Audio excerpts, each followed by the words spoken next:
एक बार की बात है, राजा उत्तानपाद थे और उनकी दो रानियां थीं। एक रानी का नाम सुनीति और दूसरी रानी का नाम सुरुचि था। सुनीति बड़ी रानी और सुरुचि छोटी रानी थी। रानी सुनीति के पुत्र का नाम ध्रुव और रानी सुरुचि के पुत्र का नाम उत्तम था। राजा उत्तानपाद का रुझान छोटी रानी सुरुचि की तरफ ज्यादा था, क्योंकि वो दिखने में काफी सुंदर थी, लेकिन रानी सुरुचि अपनी सुंदरता पर काफी घमंड करती थी। वहीं बड़ी रानी सुनीति का स्वभाव सुरुचि से बिल्कुल अलग था। रानी सुनीति काफी शांत और समझदार स्वभाव की थी। राजा का सुरुचि की तरफ अधिक प्रेम देखते हुए रानी सुनीति दुखी रहती थी। इसलिए वह अपना ज्यादा से ज्यादा वक्त भगवान की पूजा अर्चना करते हुए बिताती थी।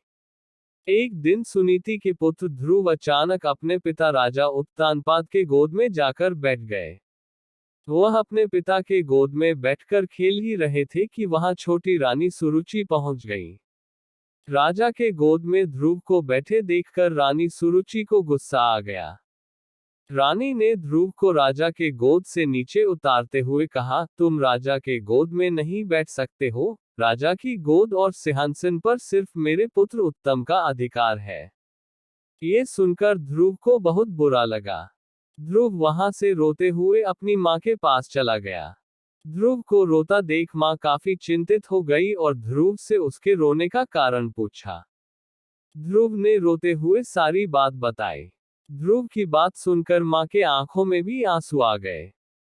ध्रुव को चुप कराते हुए सुनीति ने कहा, भगवान की आराधना में बहुत शक्ति है। अगर सच्चे मन से आराधना की जाए, तो भगवान से तुम्हें पिता की गोद और सिंहासन दोनों मिल सकते हैं। माँ की बात सुनकर ध्रुव ने निर्णय कर लिया कि वह सच्चे मन से भगवान की आराधना करेंगे। ध्रुव अपने महल से भगवान की प्रार्थना करने जंगलों की तरफ निकल पड़े। उन्हें रास्ते में ऋषि नारद मिले। छोटे से ध्रुव को जंगलों की तरफ जाता देख नारद ने उन्हें रोका। नारद ने उनसे पूछा, तुम जंगलों की तरफ क्यों जा रहे हो?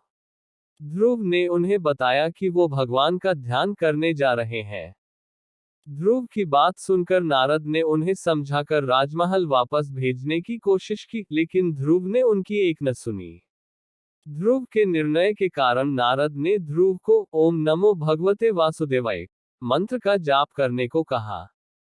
इसके बाद ध्रुव जंगल में जाकर इस मंत्र का जाप करने लगे।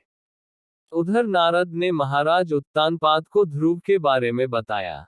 बेटे के बारे में सुनकर महाराज का मन चिंतित हो गया। वह ध्रुव को वापस लाना चाहते थे, लेकिन नारद ने कहा ध्रुव प्रार्थना में डूब गया है और अब वह वापस नहीं आएगा। उधर ध्रुव कठोर तपस्या में लगे रहे। कई दिन और महीने गुजर गए, लेकिन ध्रुव प्रार्थना करते रहे। इस बीच ध्रुव की भक्ति से प्रसन्न होकर भगवान हरि ध्रुव के सामने प्रकट हुए। भगवान हरि ने ध्रुव को वरदान देते हुए कहा, तुम्हारी तपस्या से हम बहुत प्रसन्न हैं, तुम्हें राजसुख मिलेगा। साथ ही तुम्हारा नाम और तुम्हारी भक्ति हमेशा के लिए जानी जाएगी। ये कहकर भगवान ने ध्रुव को राजमहल की तरफ भेज दिया। भगवान के दर्शन पाकर ध्रुव भी बहुत खुश हुए और उन्हें प्रणाम कर महल की तरफ चले गए। बेटे को महल वापस आते देख राजा खुश हो गए और उनको अपना पूरा राज्य सौंप दिया। भगवान हरि के वरदान से भक्त ध्रुव का नाम अमर हो गया और आज भी उन्हें आसमान में सबसे ज्यादा चमकने वाले तारे, ध्रुव तारे, के नाम से याद किया जाता है। कहानी से सीख। इस कहानी से यही सीख मिलती है कि अगर धैर्य और सच्चे मन से कोई प्रार्थना करे, तो उसकी इच्छा जरूरी पूरी होती है।